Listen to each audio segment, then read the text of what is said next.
All right. Hey, so here we go. I am excited about diving into, I'd say probably my favorite topic of all things, which is consciousness and self-development and self-discovery. And if you've been listening to the show, this is something that we love to talk about all the time. And today we are joined by an expert, Laura Ballet, speaker, coach, and author of the book, Science of Empowerment. Laura, welcome to the show.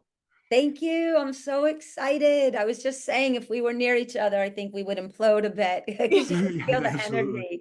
Very, I very think cool. I think somewhere or another we are entangled, and this is the universe bringing us together virtually. I have had such synchronicities the last few days. And as I was walking up the stairs, I was going to say something like that to you of 8 billion people in the world. And yes, we're in this environment, but still to talk, to pitch, to write, to reach out and connect and make time for one another. It's just for me an extension of somewhere else that we've already kind of hung out. So you're mirroring already what my mind is thinking. I love it. Yeah, well, I love your book, and I'm really excited to dive in. But first, I want to start with kind of like, how did you end up writing The Science of Empowerment? What brought you to that point, and how did you become this amazing author? Yeah, thank you. I love this question because it's got a few different branches off of the base of the tree to it. When I was a kid, young, I wrote. I was journaling and writing and creating poetry pretty young in school. Probably my earliest recollection is maybe like first grade, where I was really connected to writing and the power of writing. And I was always connected to my mind and how I thought about what I was writing, but I didn't understand it back then. Number one. Number two, when I was 14, my mom and I still talk about this. I told her I was going to write a book that would change the world one day. And of course, cool mom being, yeah, good. Why are you waiting? Write it now. Good luck. Of course you will. So that, and then the third, but most important is always a heartfelt acknowledgement to my brother, Chris. He's a former USA gymnastics coach, and he was working mindset before it was like the cool kind of sexy lean into thing to do. And he created the formula, the J3 equals E. And I started watching him use it on clients, but they were all humans that were already primed for excellence going into Olympics and high baseball players, tennis, Olympic losers, that kind of thing. And I was wondering what would happen if everyday people applied this formula. And I started talking out loud to him a lot. He moved back from traveling the country and moved back here to Connecticut. So we were close again. And he would just say, sister, we don't call each other Christopher and Laura. It's brother and sister our whole lives. He'd be like, write the book. This genius part of your mind is in there. Stop talking and start writing. And finally, one day I just sat down, and 5 years later, the Science of Empowerment was born and mind development. And then as people started reading it, they would reach out and they're like, can you coach me on this? And then speaking, and then the rest of it all unfolded. So it was really my family and a few of my closest friends, but really my brother, who saw something in there and really reflected back that little genius part that we all have. And he just wouldn't let it go. And then finally I'm like, okay, I'm gonna do it. So It's amazing what my we're baby capable. brother. Yeah. That's awesome. It's amazing what we're capable of when we just get out of our own way and allow it to emerge. Yeah, not being so limited by whatever the words are. I don't use the word fear, but just the blocks, these energetic and emotional blocks. And we all have this very unique lexicon, right? We have this language, our love language and our spiritual language or religion language. And we have this way of locking us into this cage.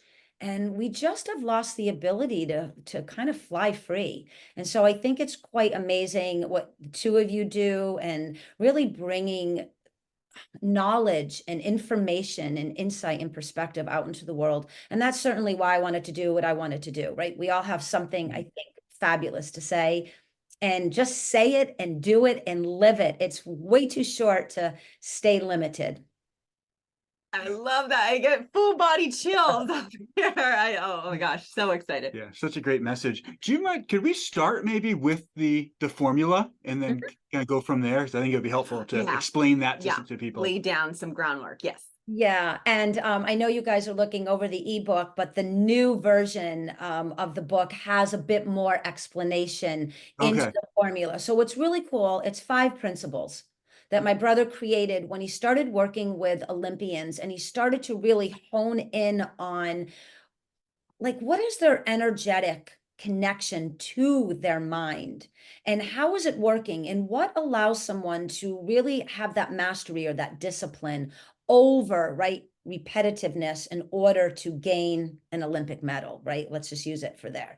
But all of us, again, us regular kids, we're not striving necessarily for that level, but yet we are. We want to be the best wife and sister and husband and friend and entrepreneur, and we want to really create some achievement and success. So he has this, what we call a banner that hangs in our neuromuscular training facility, and it's loaded with these amazing words. And out of that, he started to really hone in, and he picked these 5 principles, and we worked on this together. And they're awareness, willingness, accountability, critical thinking, and energy. So nothing new invented here, but it's the way that they move, the structure of the formula, that when you are up against a limiting thought or a challenge, and you start to ask yourself, what am I aware of in this present moment? What am I willing to do? Where is my accountability? How do I suspend emotionality for a moment? Because usually emotionality has a lot of reactive patterns to it.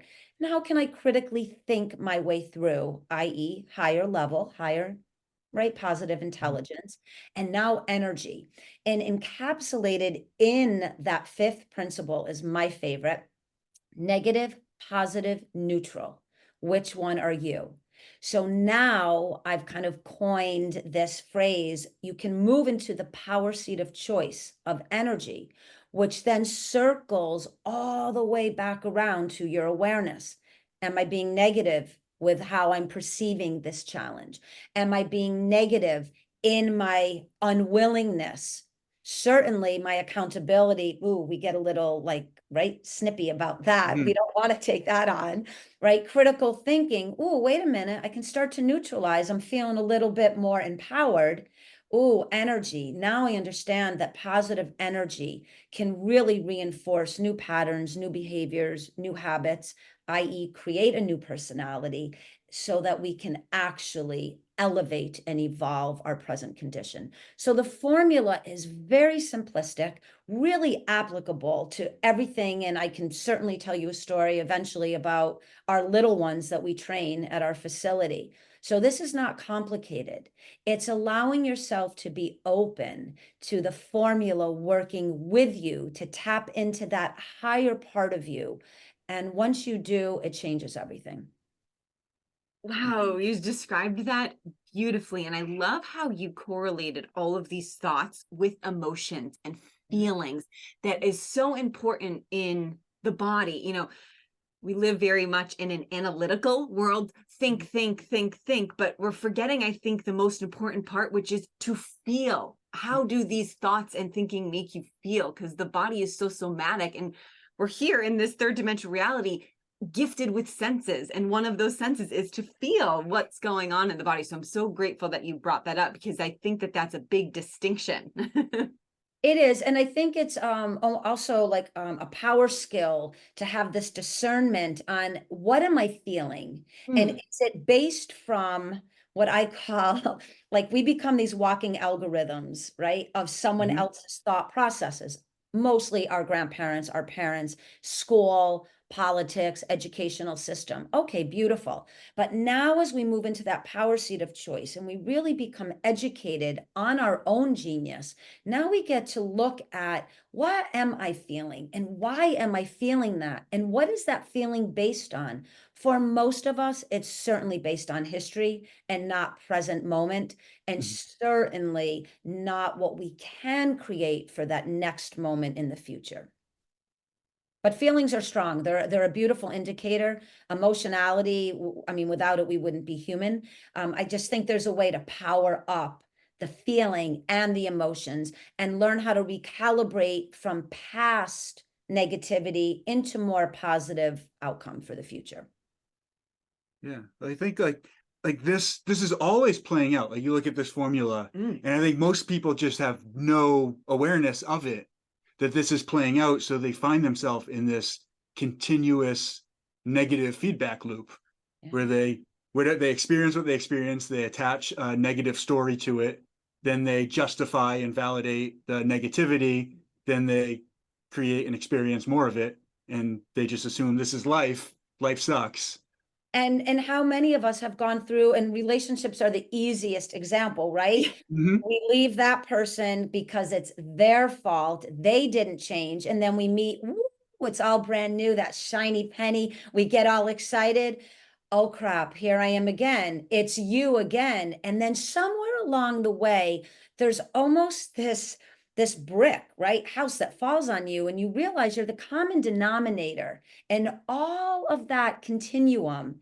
And that's really, I think, what so many of us are missing, this connection to a reflective mechanism that's already built in, but we ignore it because the patterns overload that ability within ourselves. So it's so much easier. I write about that in the book. If we're really actively blaming and looking outside of ourselves, we leave very little room to self-reflect and to grow. And the minute we move outside of that comfort zone and we really take accountability, right, to what we're aware of, what we are starting to become willing to do, we take that emotional charge out of it. We choose neutrality as an energy base. I call it a resting ridge, right? And it's also a superpower. Now I'm going to stop blaming you. I'm going to ask myself at the beginning of our conversations, what am I aware of? What am I repeating? What am I doing that's triggering that person? And then when they have that ability to say, whoa, thank you. But what am I also doing that's triggering you? Now we start to have this beautiful kind of alchemy that starts stimulating evolution between our relationships. But it's not a simple, right, Mhm. mastery. I understand that. It's a practice, but oh boy, is it life changing when we move into it. Absolutely. It's simple and complex. There's a complexity to Mhm. it. I love that. What you're describing so beautifully is this dance. I mean, everything in this world is based on relationships. It's relative. That's how we know and can learn through. And I mean, how brilliant that the creator, universe, God, source, whatever you'd like to call it, gave this feedback to us. It's like you want to know about yourself and learn and figure out what you truly value, what innate, unique capabilities are for you to provide, service to yourself and service to others. But we're just on autopilot and All of us. pretty much asleep most of the time. But I think what you're so beautifully describing is truly being present in every moment, like listening, being observant. And it's a practice, right? And that's okay. No one needs to master this the next day after listening to this podcast. It's becoming more aware of the way that you speak to people and how they're speaking to you and reaching that place of neutrality. Boy, what a powerful place that is. And again, it's this reflective contrast that helps us grow and become more, I think, connected, certainly to ourselves, the most important relationship in the world. And I talk about this all the time. It is not egoic, it is not self-centeredness. It is, for me, mandatory in the education built within the human condition to have that relationship be as pristine as it can be, because only then can I genuinely and authentically speak on my thoughts and my feelings, or certainly my writings, but go beyond being an author or speaker. If we would just met at, a party, being able to really connect with each other. So when we leave each other, we really are a bit more enlightened. We're a bit more educated. We've gathered a little bit more knowledge. oh, I can bring that home to my partner, my kids, my neighbor, or in my work environment. And again, I think if all of us really took honor in our connections, I think they would be just so much more beautifully like involved. But we don't, because we're always rushing to get Mhm. somewhere, do something, and we're always being driven by the history. And that's what we're not quite connecting to. We really are present examples of past experiences. And so we're always being directed from that. And when we start to realize, no, the past does not authorize my present or future self, now we can become empowered and really create an empowered life. Oh, absolutely. The Mm. past is here to teach us, not trap us. Yes. Like, Yeah.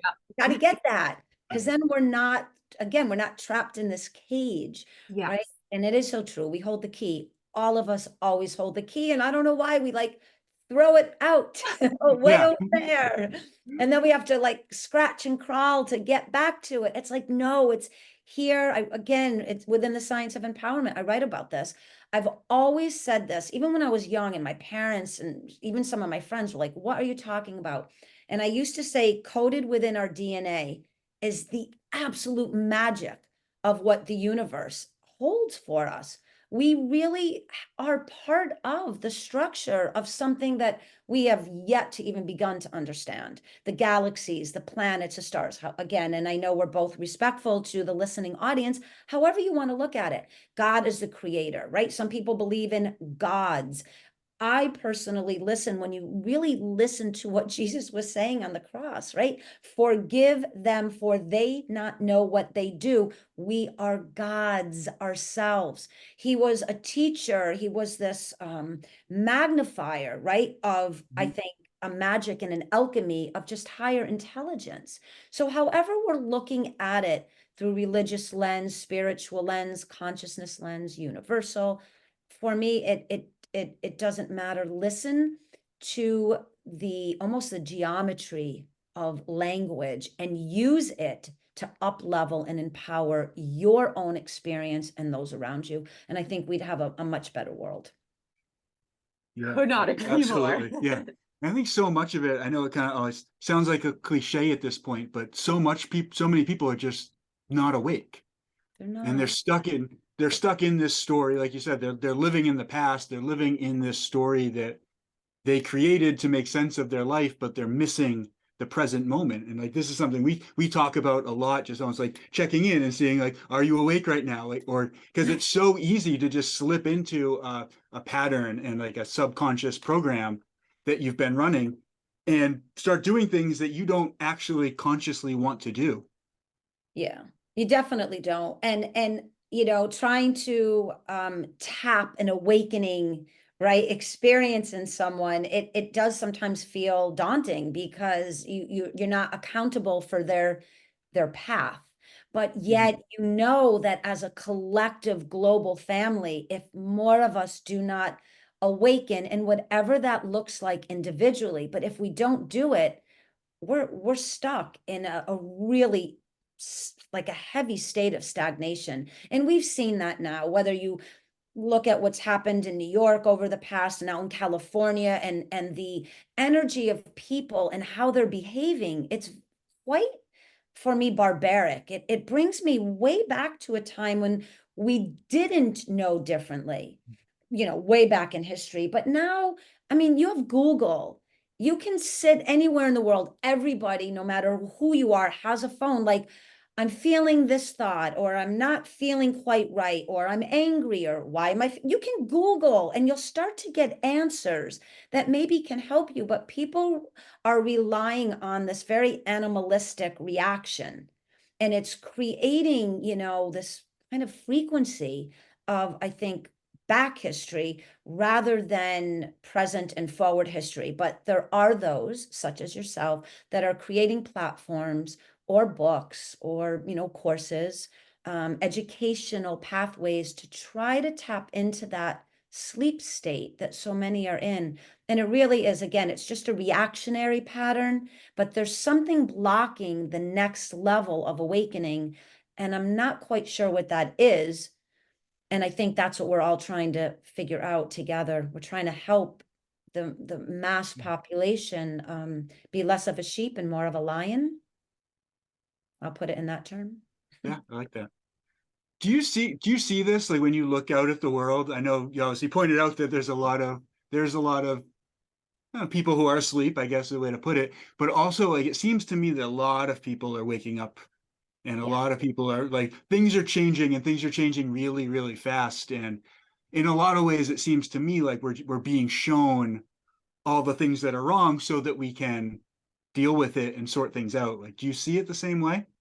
Yeah, and again, it's an energetic frequency. So when you Yeah. are resonating at that level, and for those that maybe aren't into quantum or new sciences or understand all of epigenetics and all of that stuff, just think about when you're happy, you know what that feels like. And when you're Mhm. sad, you know what that feels like. And what we are conveying is there is an opportunity to feel happy more than feel sad. And how that looks to you is the discovery and the exploration into your own evolution. But you can read a book, you can listen to a podcast, you can start to attract people that are thinking that same way. So in my world, it's all I circle around, right? It's because it's all I do. It's how I think, it's how I feel, it's how I move through. I consciously reach out to the universe and ask for those alignments. I feel deserving and worthy of them, but I've done a lot of work to get there. And I'm sure you both know or have insight into we can't ask for something if we're not resonating with the feeling of it, right? One is a thought and one is a magnet, and they have to align in order to attract the actual experience. But yes, in my circle, certainly it is just rocketing Mm. at kind of at this movement that you can't quite keep up with.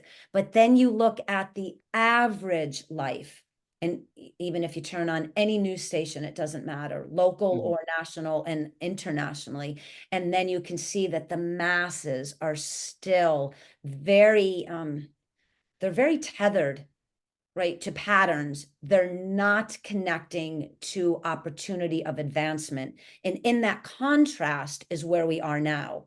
So, Yeah. yes, we're getting these amazing, brilliant minds that are thinking, forward thinking, and we're really trying to like bring up the level of that lower vibration. There's nothing wrong with it. That contrast is that's to me where the power is in the contrast. Yeah, that makes Thank so you. much sense. What would you say to people? 'Cause I'm sure there's so many people that was like, it's easy for you to be positive, but you don't know what my life is like. I love this because when I first started on this beautiful journey, the gentleman, Dr. Lewis, that read my book, and he was connected with Hay House, and he read the first chapter and said, "That's it. I want to be any part of your world that Yeah. your brain is thinking this way." And we did like a very impromptu in my backyard by the garden. We did this really cool, I guess it was a podcast at the beginning. And he said, "Look at you. Everything in your life. My husband's very lovely, born in France, and your kids, and look at your and he look at all this outside stuff. And everything is like really perfect, isn't it?" And I put this smile on my face and I was like, if you only knew. So let me assure the listening audience that no, my life is not always what you would think it is. We're in the environment of sharing decades of experience, decades of research and exploration and discovery, and it is an everyday journey for me. I am always being challenged, and I think the higher your frequency moves and the more educated you become in your own evolution, the responsibility for collective elevation is magnified. So you look at challenges differently than the average person. So I am always being challenged. I'm always being pulled back into the reactionary patterns because I'm human. What differentiates me, say, from someone else is that I have a skill set. I have a formula that reminds me that I do not have to settle for that state of complacency, that I have the ability every moment to choose how I move through this experience. So it's a training, like everything in the gym, like a muscle. I train my mindset to always be one step ahead of the consequence. Therefore, I never have to experience a negative consequence. And that's the differentiation. But I have a 20-year-old that still lives at home. So there you go. Okay, first off, you do not look like you would have a 20-year-old. You look fabulous. Thank you. Yes. Side note there, but yeah. Yeah. So, and I have another one too that's out. And so when you have children, number one, there's no way to ever master this level of positivity. It's always this beautiful kind of recalibration of the present challenge at hand. But what empowers me personally is that I understand that I don't have to connect to anything that makes me sad or unhappy or uncomfortable. I have the education and again, the skill and the formula to move through those challenges. And I write about this in the book, Excuses Are Unnecessary. All my clients know, don't bring them to me. I'm tough. Don't bring them to me because it's limiting you. And now as I move through, like, you'll go through your first few sessions, but I just have a new client now. By the third session, she went to say something, immediately caught herself, recalibrated it, and boom. And now everything is shifting for her because she realizes it's me, my mindset, my thought processes, my power seat of choice, no one else's. And so it's really quite amazing.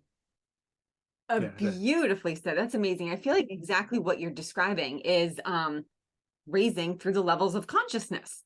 Yeah. And so I feel like this is a good place to maybe dive into that. The listeners will certainly be familiar with consciousness in the stages as we've taped many episodes, but like you're saying, every single person is going through probably a lot of shit that we are unaware of. And we do like to have a very nice, picture of the out manifest world, the facade, our houses, our clothes. There's absolutely nothing wrong with that. There's a level of pride, a level of worthiness that allows you to tap into the beauty of that within you, however you want that to formulate out. But, being trapped or at least stuck or tethered, as you so beautifully used that word, which I don't use it often. I might take that from you, Laura, if you don't mind. Tethered is a wonderful word.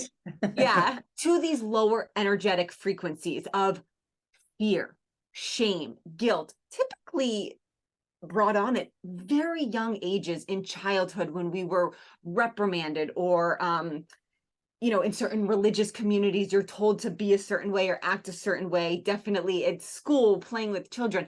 So I'd love to kind of talk about how these energetic frequencies tie into the different levels of consciousness and how we can become more aware of that in our everyday life. Because I truly believe, as we've studied the consciousness map from Dr. David Hawkins and understanding what these actually mean, it's enabled both of us to handle life's challenges more gracefully, and that life is happening for me, not to me, as a reflection of my internal consciousness being mirrored back to perhaps, knock at the door, say, hey, if you're not in alignment with this, we're going to show you, but you have the power to change it. You internally have the power to change that and shift that paradigm within you to reflect outside. Yeah, and so I've got so many thoughts going on right now to that. So I think about when we grow up and where we grew up. So if I talk to my parents who are older, they have a very specific mindset, right? Because they're coming from all that lineage, all that ancestry. Now we understand that the younger generations are being exposed to a different way of thinking. Not all, but some. So, if you're a very conscious, aware parent, you're going to bring some of that out into your child. everybody's got different ways of looking at it. I personally believe that we contract with one another long before we show up, that, otherwise I wouldn't have my little she-devil child. She's a payback, as my mother says. But I think what happens is some of us have fear that if we open up to a new level of education or knowledge, that somehow it's tricky, or it's magic, or it's not for me, or I've been a religious person, but that didn't work for me. But now I'm getting a little bit more geared up towards a spiritual belief system, but that feels uncomfortable.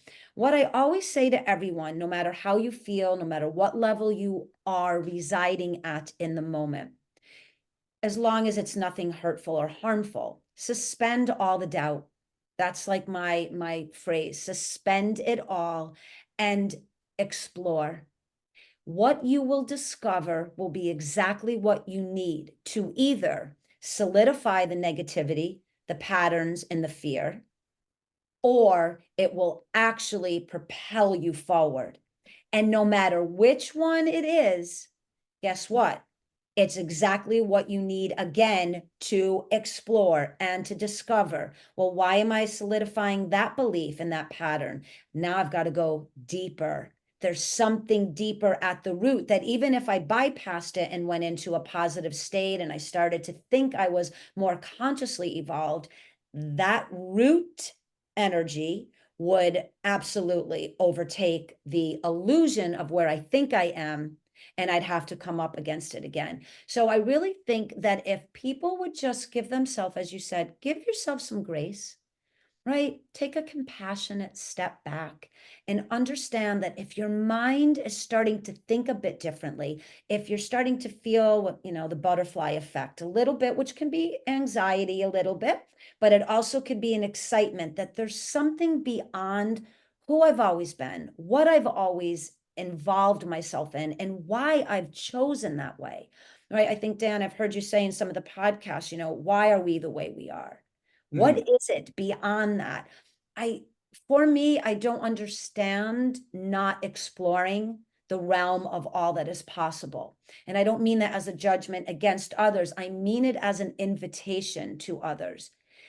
Go forward, go past your present condition, see what is there, and really learn that the levels of consciousness are just you tapping in to another aspect of yourself.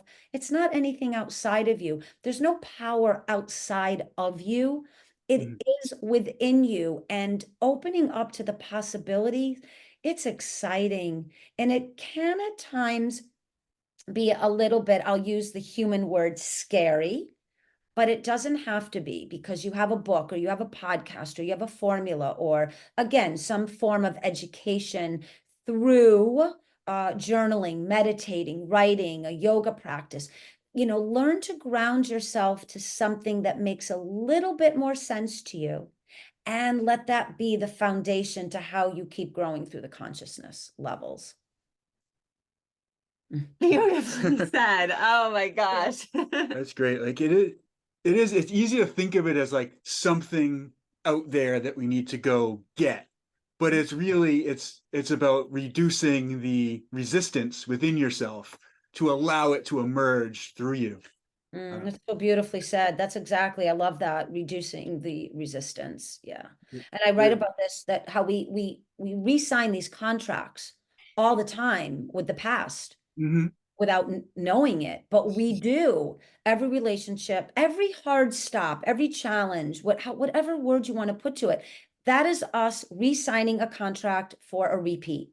And why do we want to repeat, right? It feels comfortable, it's familiar, all of the language that we know fits here. Now, what I'm asking you is stop feeling comfortable. There is no brilliance and genius in being comfortable. There is no higher level of understanding. There is no gained insight and wisdom and knowledge in that comfort zone. And I do this all the time. I just put a post out of my husband and I. We were 80 stories, 1,500 feet above in the Costa Rica jungle on what they call the Superman zip line. It was a challenge. I'm going to tell you real quick. So people, I going hear about back to where you were asking, like, oh, everything looks great. And so they had to, and I'm a tiny kid. I'm strong, but I'm tiny. They were putting weights. We get up on what looks like a massage table, 1,500 feet up on a cliff, and they strap you in, and you are strapped like Superman, and you have to tether your legs, and you have two hooks, and you can't even see where you're going, and you see these thin strips of line, and they take your body and they boom, 1, 2, and you think you're going 3, but no, and they fly you out. Okay, no problem. You're literally, I can't even get into really the psychology of how I was feeling to really express how I had to bring in this J3 equals E formula, boy, at this moment. But what happened is, okay, great. I'm flying. I'm thinking if my mother knew that I was 1,500 stories up over the jungle, she would murder the love of her life, my husband, who she thinks is this perfect being. He allowed this for me to go. All of a sudden, I'm whipping. And I see my husband, and I was at 50 miles an hour. He went at 60. Okay. And we're just two toggles hanging up. He goes flying by me, and it hit me. I'm not going to make it to the platform. I am not going to make it. I started slowing down. I could feel it. I didn't have the weight and the momentum. I get stuck like 80 feet from the platform, far enough that there's no verbal communication. Bruce does not know because he's getting untangled from the everything. And I found out later the gentleman is like, don't worry, we've got her, don't worry. And he's like, what do you mean, don't worry? And he looks because he's thinking I'm coming in, and I'm suspended out in the middle of the sky like a little bug, and the wind's blowing, and they told me don't move because if I go to move, you go sideways. I cannot even tell you. So this is like my new, like I was telling someone about this, and they're like, you got to do a TED talk on how you applied the J3 formula when you thought you were actually like a superhero, because that's a joke in my family. My brother and I, we jumped off roofs and all kinds of stuff when we were kids. I literally was dangling out in the middle, and I had to slow the heartbeat down. I had to come into consciousness awareness. Otherwise, I would have lost it because I didn't think I was going to die per se, but I had no idea how I was going to get to the platform because I knew they couldn't come jumping in. They couldn't come because we would collide. What am I going to do? Mhm. I just kept breathing. What am I aware of in the moment? I am safe. This is not my time to go. What am I willing to do? Calm the sensory system down. Get in touch with the nervous system. This is all higher consciousness now. Because if I let my emotional humanness come through, I would have lost it. Because my instinct was to grab, try to hold on, anything. And I couldn't. I knew some part of my brain because I would have started whipping around, right? My accountability. This is your power seat of choice. How are you going to handle this challenge? Critical thinking, suspend the emotion. I'm going to be okay. Where are you, Lord? Where are you, God? Gods, anybody? Angels, anybody? Where are you? Right? Energy, neutralize, neutralize, neutralize. And then finally, I faintly heard, hold on, we've got you, because I lost kind of the connection around me because I went into the emotional reaction. And it could have been 3 minutes, it didn't matter. Had I not applied the formula, I would have gone into a state, patterned thinking, patterned behavior and habit. And I probably would have started spinning around because I was swaying in the wind. And what I did is I went into my physical training and I kept moving my shoulders a certain way, my legs. So my point is train your mind, train your body to your level of excellence. Could be a walk from here to the mailbox. It doesn't matter every day. Start to push yourself past the status quo so that you can rise to a different level of being. And this will help empower your life. And eventually they threw out a rope. But then when they started to, I saw them with the rope. I'm like, how am I going to catch it? I'm toggled in. I have nothing. And somehow this young kid threw it and it caught on a magnet or something up, and they brought me all Wow. in. Then when I got there and I went to put my feet on the edge of the platform, a gust of wind took me back and they had to do it, but I didn't go far back.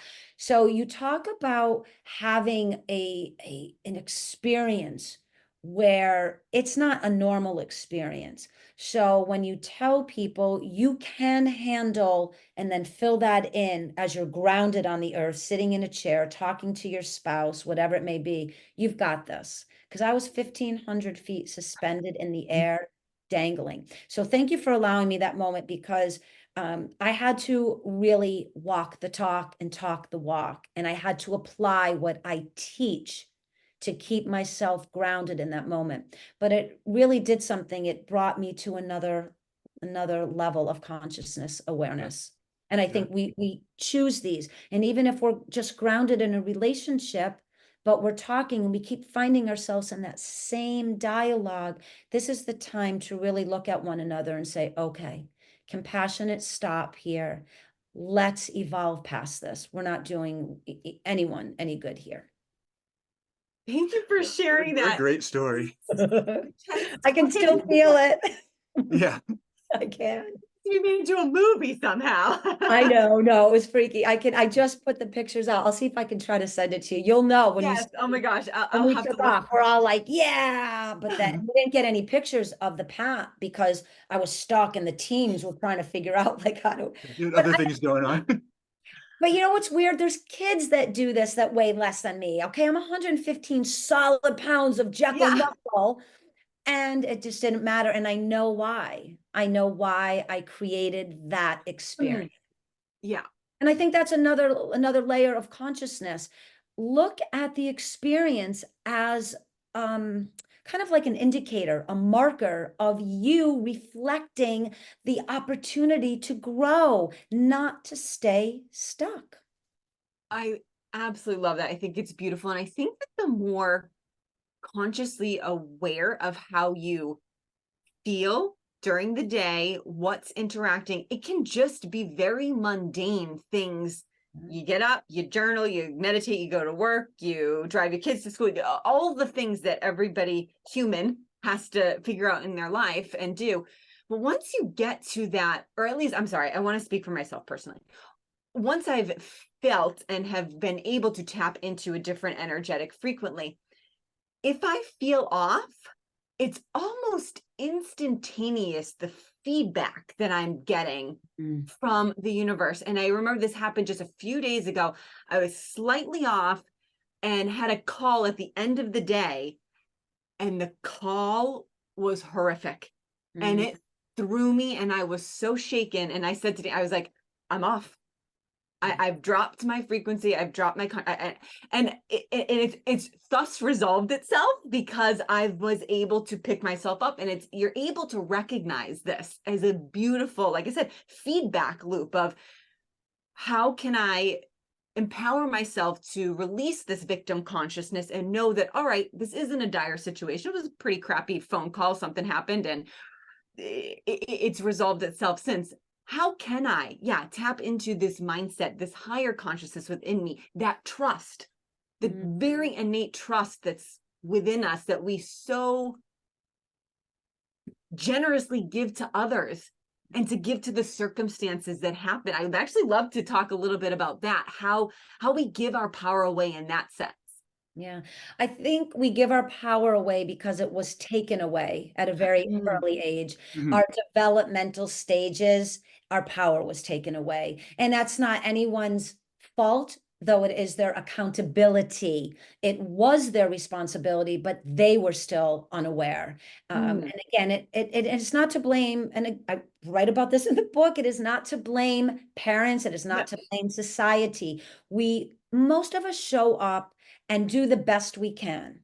However, I do believe that we know the difference and we still choose to behave in those manners that then place, right, what I call that algorithm into the young minds, the developing state of someone else. And then as we move through the processes, we don't have this natural state of trust. of self-empowerment, of connection to our own evolution, because it was very distorted. And for those of us who have gone through, if there's been sexual abuse, if there's been alcoholism, substance abuse, if we were abandoned, if there was lack of money, all of the human condition that so beautifully, challenges us, that really exacerbates all of that lack of trust, that lack of confidence, that lack of authenticity. And I say a lot that, we've never been taught how to authorize our own power. And I've tried this with my kids. But even they will tell you, like, I can talk to anyone else's children and guide them through coaching. And, I'm like the bomb to them. Talk to my own kids. She was too strict. She had all these expectations. She demanded this from us. I'm a typical mom in their eyes, period. So I've really learned to let go of their judgment against me. It does not matter. I've done an amazing job. There you go. And I hold steadfast to that. I think that it's this lack of breeding in the mindset potentiality of those who are guarding our well-being when we're young. And then how do we help ourselves tap into it when we're not quite sure, right? The clarity is a bit fogged. And so I think we do this when there's something calling us, and we do know it. It's either, again, it's too many bad relationships, or we're arguing over the same thing, or geez, we're 8 years in and we're still hitting the wall here. There's something that's calling you, that's kind of nudging you, and sometimes a brick house is falling on you. It's time for you to move into that environment, whether you're ready or not, whether you feel confident or not. You've got to shift something in order to break up this stagnation, this pattern, this mindset. I really think it takes an act of courage and bravery for those of us that are still a bit unsure. But I can promise you, through a book, through a podcast, through a coach, you can get to that place where you start to build the confidence that maybe I'm a bit unsure, but I'm going to start to have some faith and belief in myself, that there is maybe my connection to God and divinity, my connection to consciousness and powers that I may not quite understand, but I know that other people have tapped into it. What are they doing? And look for teachers. Gather information, research, search, become your own polymath. Get interested in all these beautiful areas that can help you evolve and live into your potentiality. Because I can promise you, when you're a little old person, you will not regret having grown. You will regret staying the same. Oh, beautifully Yeah. said. This actually reminds me of something. I can't remember if it's going to be on the show or if we hit record after. Bruce Lipton, Dan and I were watching a documentary with him, and we were explaining to a family member of mine that we have the power to choose how we feel in any moment. We have the power of choice pretty much in every situation. And this family member was like, no, I don't believe that.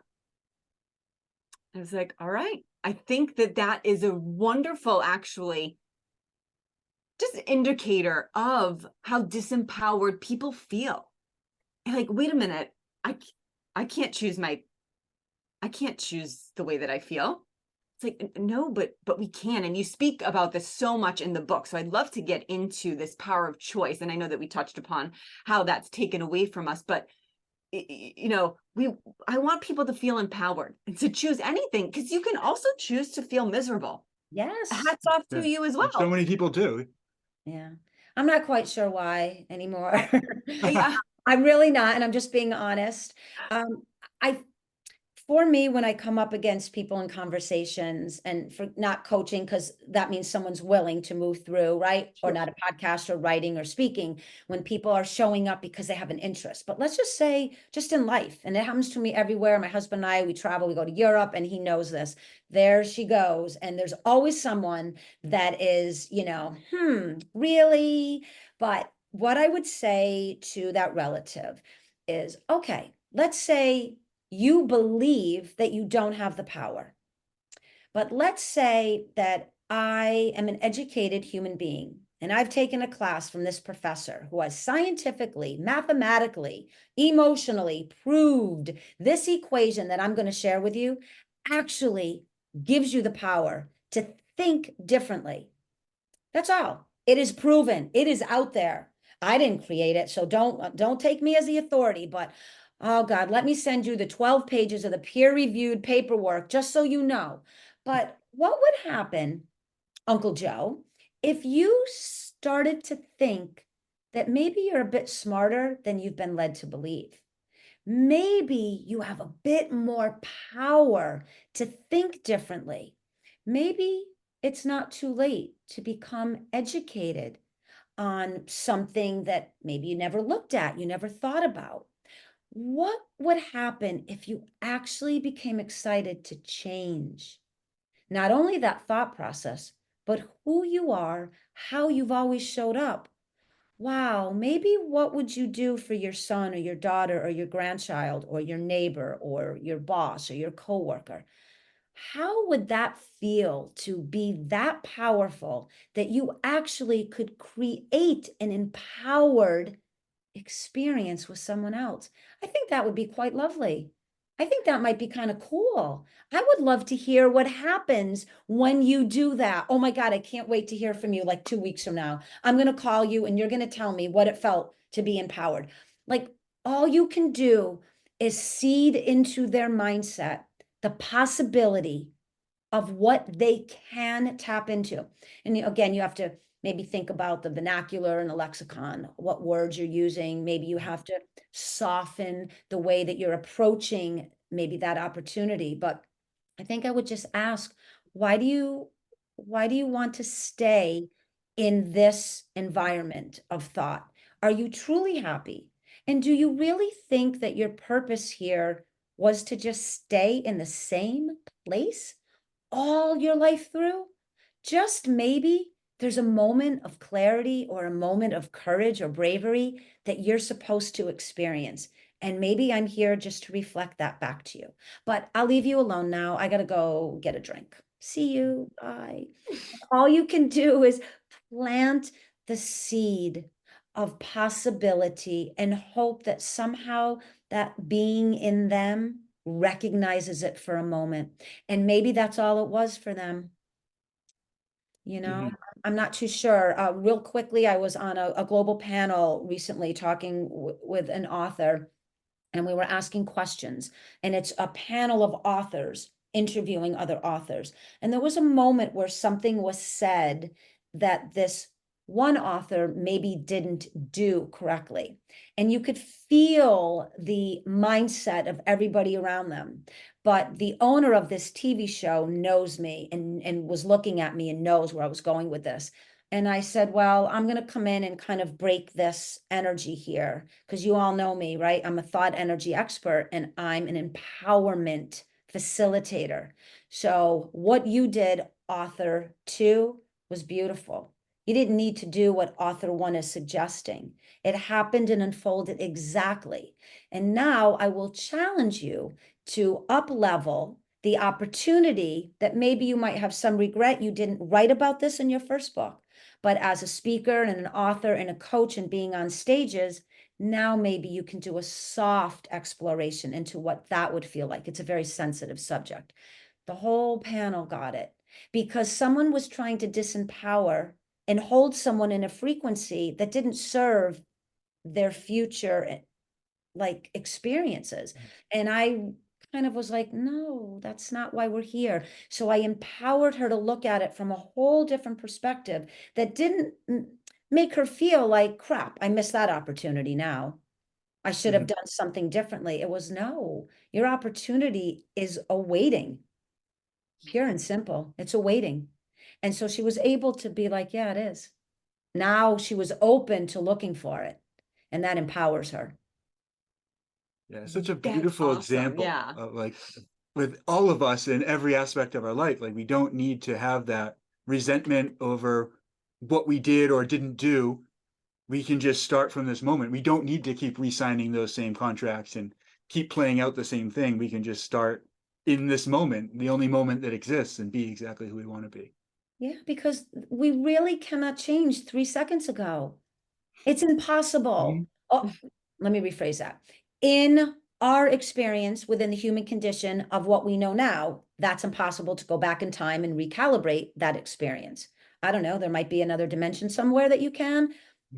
I haven't tapped into that yet, but again, I don't think any of us would, right? Because it really is this beautiful, again, this contrast of what I did. And I did that because of who I was. And I was that person because of what was taught to me or shown to me or what I chose to believe. But now I'm awakening to a different way of thinking about myself in my experiences. And I can use the energetic structure of thought in order to recalibrate the energy of each interaction. That's my power. I get to do that as a human being. It's my birthright. I was born into physicality. Physicality allows me creation. Creation allows me curiosity and manifestation. That's my power. And nobody can dictate that. I can be influenced, but again, that's by choice. So now I choose to only be positively influenced by what I know will help advance my experiences, no longer detain positive experiences. And so the past is the past. Let it go. I only coach people who have already done a lot of the work, meaning if there was trauma and abuses and substance abuse, there's such beautiful, powerful specialist in those fields to get them there. So I really like people to come to me. They're not equipped, but they're ready. Really ready to like create an empowered life. And I don't tell them how or what. I just continue to reflect back to them, and they get it. They get it, and in time. And I don't work with clients usually over a year because it doesn't take that long to really help someone and guide them. And then I might maintain for a year or two. I have some that they just, because I'm always growing and reading and researching, so I'm leveling up. But it's, if I can say to the listening audience, it is your birthright to live an empowered, consciously aware life. And however you choose to view that and observe that, that's the beauty of who you are and your magic. But please don't stay locked into a stagnation of limited thinking and repeating the cycles of language and behavior with certainly those closest to you, or anyone out in the world. Really use your position of power, not over anyone, but with someone, and co-collaborate, even if they don't know. You can do that at the grocery store, the gas station, everywhere. I practice thought energy everywhere I go. And how can I have positive causation on this experience, even if someone is sleepwalking or unaware? And the more trained you get, you can see that in their body, how they're taking care of themselves, how they're showing up out in the world. You know kind of where they are. So you just use that to be extra kind. Maybe you buy the coffee, you fill up their gas tank, or you just say something, kind to them. It gives them a moment to see in between the heaviness, I think, of their negativity. So I think it's important to do that. Oh my gosh, beautiful. I feel like that's such a beautiful way to wrap up this conversation that's been so enlightening for Dan and I know the audience will also feel the same. Laura, you are a gift to this world, and just so grateful that you've come on the show. But I mean, I feel like you parted in a very profound way there, but we always like to open the space up for any last words that you would like to share. But also, if you'd please let us know where we could direct listeners to better understand your coaching and to buy the Science of Empowerment book, where we can direct our listeners to get that if they so choose. Yeah, thank you so much. Well, thank both of you. So for the opportunity, I love what you guys do. I love, matter of fact, I told my husband your image on the deep, I tuned in immediately. I mean, we won't go into that now. Maybe we can have like a Zoom coffee Yeah, down. definitely. But I love what you do. I appreciate the both of you. Again, you're for me, you're PowerPoints of light, you know, on the earth, and the more needed. So thank you for showing up for each other and being able to extend your growth and your exploration out. And yes, you can go to www.thescienceofempowerment.com. The website just has a copious amount of knowledge and wealth. Even just to read it, it will expand the mindset of the reader. There's my media page, which will podcast or get uploaded. There's all about the coaching, but really to go to Amazon and purchase the book. If you have any international readers, it's now available all over on Amazon, and we'll put the links and all that in. But I really would ask to suspend the doubt, purchase the book or the Kindle. The Kindle's like $10, and really explore your potential and your unique way of creating an empowered life. And the science of empowerment, every word, every phrase, every chapter was written with so much cognitive and behavioral and quantum energy behind it that just reading the book, you will actually spark a new level of awareness. And it's a really important read, not because I'm the author, because I think it was a gift to me. I just put it out, but it makes a difference in your life and how you start to move through it. You can't quite go back to the same way of being once you read the book. So thank you. Yeah. We can confirm the book is great, and I highly recommend it. Oh gosh, and yeah. the frequency that you feel along with reading the book is also very much in alignment. And Thank you. That's just you.